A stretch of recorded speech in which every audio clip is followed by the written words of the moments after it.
ಗುಜರಾತ್ ಮಾಡೆಲ್ನ ಬಣ್ಣ ಬಯಲು ಮಾಡಿದ ಮಳೆರಾಯ ವರುಣಾರ್ಭಟಕ್ಕೆ ಕೊಚ್ಚಿ ಹೋದ ಗುಜರಾತ್ ಮಾಡೆಲ್ ಕಲರ್. ಗುಜರಾತ್ ಮಾಡೆಲ್ನ ಬಣ್ಣ ಬಯಲು ಮಾಡಿದಂಥ ಮಳೆರಾಯ ವರುಣಾರ್ಭಟಕ್ಕೆ ಕೊಚ್ಚಿ ಹೋದ ಗುಜರಾತ್ ಮಾಡೆಲ್ ಕಲರ್.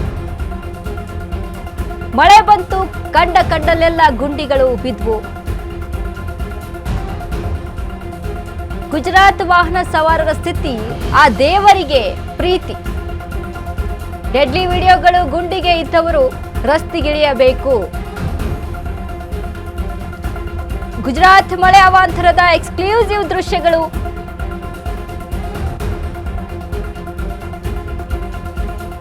ಗುಜರಾತ್ ಮಾಡೆಲ್ನ ಬಣ್ಣ ಬಯಲು ಮಾಡಿದಂಥ ಮಳೆರಾಯ. ಮಳೆ ಆಯ್ತು ಅಂತ ಅಂದಾಗ ಆ ಸಿಟಿಯ ವ್ಯವಸ್ಥೆ ಯಾವ ರೀತಿ ಆಗಿರುತ್ತೆ, ಗುಂಡಿಗಳು ಆಗಿರ್ಬೋದು, ಕಂಡಲ್ಲಿ ರಸ್ತೆಗಳ ಸ್ಥಿತಿ ಆಗಿರ್ಬೋದು, ಡೆಡ್ಲಿ ವಿಡಿಯೋಗಳು, ಗುಂಡಿಗೆ ಇದ್ದವ್ರು ಇಲ್ಲಿ ಬರಬೇಕು ಅನ್ನುವಂಥದ್ದು. ಎಸ್ ನೋಡಿ, ಗುಜರಾತ್ ಮಾಡೆಲ್ ಅಂದರೆ ಗುಜರಾತ್ ಸಿಟಿಯಲ್ಲಿ ಮಳೆಗೆ ಆದಂಥ ಗುಂಡಿಗಳ ವ್ಯವಸ್ಥೆ ಅದು. ನೋಡಿ, ಅಲ್ಲಿ ಗುಂಡಿಗಳು ಕಾಣಲ್ಲ. ಮಳೆ ಆಗಿದೆ ಅಂತ ಅಂದಾಗ ವಾಹನ ಸವಾರರು ಬರ್ತಾರೆ. ದಿಢೀರಂತ ಆ ರೀತಿಯಾಗಿ ಆಕ್ಸಿಡೆಂಟ್ ಆಯಿತು ಅಂತ ಅಂದಾಗ, ಆ ಟೈಮಲ್ಲಿ ಪ್ರಾಣಹಾನಿ ಏನಾದರೂ ಸಂಭವಿಸ್ತು ಅಂತ ಅಂದಾಗ ಯಾರ ಗತಿ? ಸಿಟಿಯ ವ್ಯವಸ್ಥೆ ನೋಡಿ, ಅವ್ರ ತಲೆಗೆ ಕೂಡ ಏಟಾಯಿತು ಅಲ್ಲಿ. ಇದೇ ನೋಡಿ ಗುಜರಾತ್ ಮಾಡೆಲ್ ದೃಶ್ಯ ನಂಬರ್ 1. ಜೋರಾದ ಮಳೆಯಲ್ಲಿ ಬೈಕ್ನಲ್ಲಿ ಬರ್ತಿದ್ರು ದಂಪತಿ. ರಸ್ತೆ ಸರಿಯಾಗಿದೆ ಅಂತ ಬಂದವರಿಗೆ ಕಾದಿತ್ತು ಅಪಘಾತ. ಅಬ್ಬಬ್ಬಾ, ನೀರು ತುಂಬಿದ ಹೊಂಡಕ್ಕಿಳಿದ ಬೈಕ್ ಸಮೇತ ಮುಗ್ಗರಿಸಿ ಬಿದ್ದ ದಂಪತಿ ಬದುಕಿದ್ದೇ ಪವಾಡ. ಗಂಡನ ತಲೆಗೆ ಗಂಭೀರ ಗಾಯ, ನೋಡದೆ ಹೋದ ಪೊಲೀಸ್.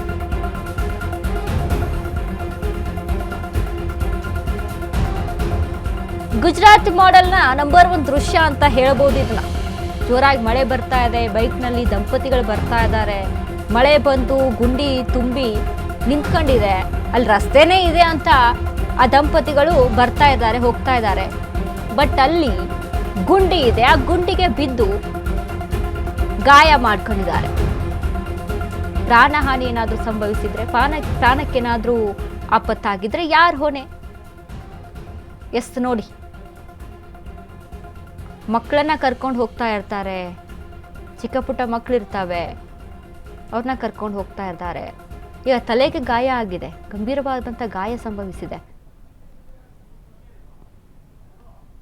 ಪಾಪ ಹೆಣ್ಮಗಳಲ್ಲಿ ಒದ್ದಾಡ್ತಾ ಇದ್ದಾರೆ. ಮತ್ತೊಂದು ಗಮನಿಸಬೇಕು, ಪೊಲೀಸ್ ವಾಹನ ಅಲ್ಲಿ ಪಾಸ್ ಆಗುತ್ತೆ. ಅಲ್ಲೊಬ್ರು ಯಾರೋ ಬಂದ್ರು,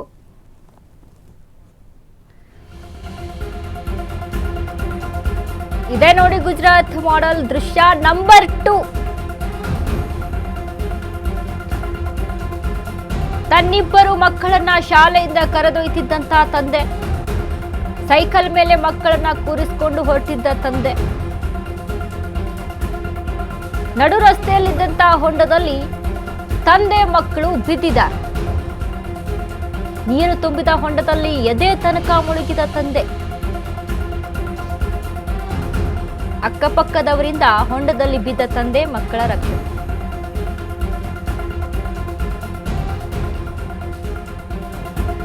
ಗುಜರಾತ್ನ ಮಾಡೆಲ್ ನಂಬರ್ 2 ದೃಶ್ಯ. ಇಬ್ಬರು ಮಕ್ಕಳನ್ನ ಕರೆದುಕೊಂಡು ಶಾಲೆಯಿಂದ ಸೈಕಲ್ ಮೇಲೆ ಇಬ್ಬರ ಮಕ್ಕಳನ್ನ ಕೂರಿಸ್ಕೊಂಡು ತಂದೆ ಹೋಗ್ತಾ ಇದ್ರು.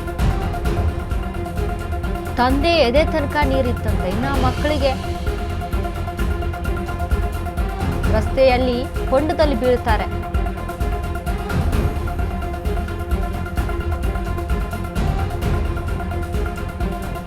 ಅಕ್ಕಪಕ್ಕ ಇದ್ದವರು ತಂದೆ ಮತ್ತು ಆ ಮಕ್ಕಳನ್ನ ಸೇವ್ ಮಾಡಿದ್ದಾರೆ. ಎಸ್ ನೋಡಿ, ಆ ರೀತಿಯಾಗಿ ನೀರು ತುಂಬ್ಕೊಂಡಿದೆಯಾ ಅಂತ ಅಂದರೆ ಅದ್ರಲ್ಲಿ ಹೇಗೆ ಗೊತ್ತಾಗುತ್ತೆ? ಅಲ್ಲಿ ಹೊಂಡ ಇದೆಯಾ, ಗುಂಡಿ ಇದೆಯಾ, ತಗ್ಗಿದೆಯಾ, ಹೆಂಗೆ ಗೊತ್ತಾಗುತ್ತೆ ಅಲ್ಲಿ? ಆ ಎರಡೂ ಮಕ್ಕಳು ಆ ರೋಡ್ ಮೇಲೆ ನಿಂತ್ಕೊಂಡ್ರೆ ಅವ್ರ ಮೊಣಕಾಲ್ವರೆಗೂ ಅಲ್ಲಿ ನೀರಿದೆ. ಈ ವ್ಯವಸ್ಥೆನ ಗುಜರಾತ್ ಸಿಟಿಯಲ್ಲಿ ಇರುವಂಥ ವ್ಯವಸ್ಥೆ ಈ ಮಟ್ಟಿಗೆ ಇಷ್ಟರ ಮಟ್ಟಿಗೆ ಅಲ್ಲಿ ವ್ಯವಸ್ಥೆ ಕೆಟ್ಟು ಹೋಗಿದ್ಯಾ? ಸರ್ಕಾರ ಏನು ಮಾಡ್ತಾ ಇದೆ? ನಮ್ಮ ಕರ್ನಾಟಕದಲ್ಲಿ ಈಗ ನಮ್ಮ ಬೆಂಗಳೂರು ಸಿಟಿನೇ ಇಟ್ಕೊಳ್ಳೋಣ, ಮಳೆ ಆಯಿತು ಅಂತಂದರೆ ಬೆಂಗಳೂರು ಸಿಟಿಯಲ್ಲೂ ಸಮಸ್ಯೆ ಆಗುತ್ತೆ, ಇಲ್ಲ ಅಂತ ಹೇಳಲ್ಲ ನಾವು. ಗುಂಡಿಗಳೆಲ್ಲೇ ಚಿಕ್ಕ ಪುಟ್ಟ ಗುಂಡಿಗಳು ಇದ್ದಾವೆ ಅಂತ ಅಂದರೂ ಕೂಡ ಅದ್ರ ಬಗ್ಗೆ ದೊಡ್ಡ ಸುದ್ದಿ ಮಾಡಿ ಅದಕ್ಕೆ ಸರ್ಕಾರ ಕೂಡ ಸ್ಪಂದಿಸುತ್ತೆ. ಬಟ್ ಇಲ್ಲಿ ಸರ್ಕಾರ ಇದೆಯಾ ಇಲ್ವಾ ಯಾರಿಗೆ ಗೊತ್ತು? ಸರ್ಕಾರ ಇಲ್ವಾ? ಯಾವ್ದು ಸರ್ಕಾರ ನೋಡ್ತಾ ಇಲ್ವಾ? ಆ ಲೆವೆಲ್ಗೆ ಅದೆಲ್ಲ ಅಲ್ಲಿ ಹರಿತಾ ಇರುವಂಥದ್ದು ಕೊಚ್ಚೆ ನೀರೇ. ಮಳೆ ಆಗಿ ಬರ್ತಾ ಅಂತ ಕೊಚ್ಚೆ ನೀರು ಹರಿತಾ ಇದೆ. ಇನ್ನು ಗುಜರಾತ್ನ ಮಾಡೆಲ್ ದೃಶ್ಯ ನಂಬರ್ 3, ಹೆದ್ದಾರಿ ಸರ್ಕಲ್ನಲ್ಲಿ ಹೊಂಡಕ್ಕಿಳಿದಂತ ದೈತ್ಯ ಟ್ಯಾಂಕರ್. ಹೊಂಡಕ್ಕಿಳಿದ ಟ್ಯಾಂಕರ್ ಮುಂಭಾಗ ಡ್ರೈವರ್ ಬಚಾವಾಗಿದ್ದಾನೆ ಅದೃಷ್ಟವಶಾತ. ಶಿವ ರಸ್ತೆ ಮಧ್ಯದಲ್ಲಿ ಮೃತ್ಯು ಕೂಪದಂತ ಹೊಂಡಗಳು. ಇದು ಗುಜರಾತ್ ಮಾಡೆಲ್ ಹೆದ್ದಾರಿಗಳ ಭಯಾನಕ ದುಸ್ಥಿತಿ ನೋಡಿ.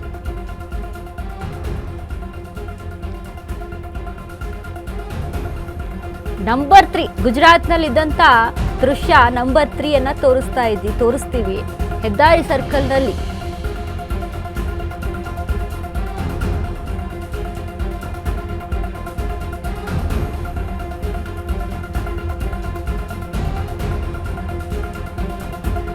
ಎಸ್, ಹೆದ್ದಾರಿಯಲ್ಲಿ ಇದು ವಾಹನಗಳು ಓಡಾಟವನ್ನು ನಡೆಸ್ತಾ ಇದ್ದಂಥ ಹೆದ್ದಾರಿಯಲ್ಲಿ ಮೇನ್ ಹೈವೇಗಳು ಎಲ್ಲ, ಅಲ್ಲೂ ಕೂಡ ಇದೇ ವ್ಯವಸ್ಥೆ ಇದೆ. ಅಂತ ಹೆವಿ ವೆಹಿಕಲ್ ಅಲ್ಲಿ ತುಂಬಿಕೊಂಡು ಆ ರೀತಿಯಾಗಿ ನಿಂತಿದೆ ಅಂತ ಅಂದ್ರೆ ಏನ್ ಸ್ಥಿತಿ ಅಂತ. ಜನ ಹೇಗೆ ಬದುಕೋದು ಇಂಥ ಸಿಚುವೇಶನ್ ಅಲ್ಲಿ? ಜನ ಯಾವ ರೀತಿಯಾಗಿ ಇಲ್ಲಿ ಬದುಕಬೇಕು? ಭೂಪೇಂದ್ರ ಪಟೇಲ್, ಗುಜರಾತ್ನ ಮುಖ್ಯಮಂತ್ರಿ ಸಿಎಂ ಭೂಪೇಂದ್ರ ಪಟೇಲ್ ಅವರು ಗಮನಿಸಿ ಜನಗಳಿಗೆ ಸರಿಯಾದ ವ್ಯವಸ್ಥೆಯನ್ನ ಮಾಡಿಕೊಡಿ. ಅಲ್ಲಿ ಕಣ್ಣು ಮುಚ್ಕೊಂಡು ಕೂತಿದ್ದೀರೇನ್ರಿ?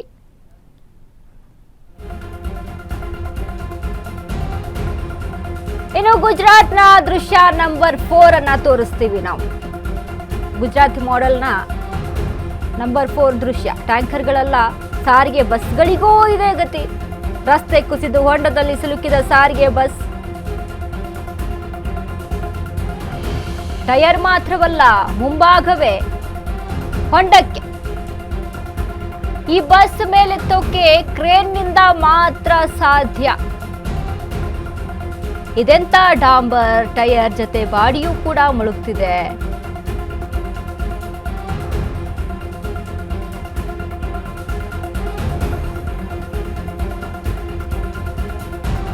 ಏನ್ ವ್ಯವಸ್ಥೆ ಇದು?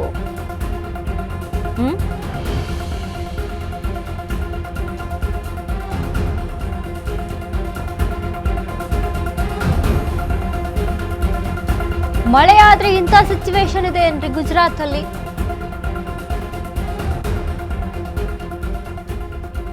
ವಾಹನ ಸವಾರರು ಹೇಗೆ ಓಡಾಡೋದು?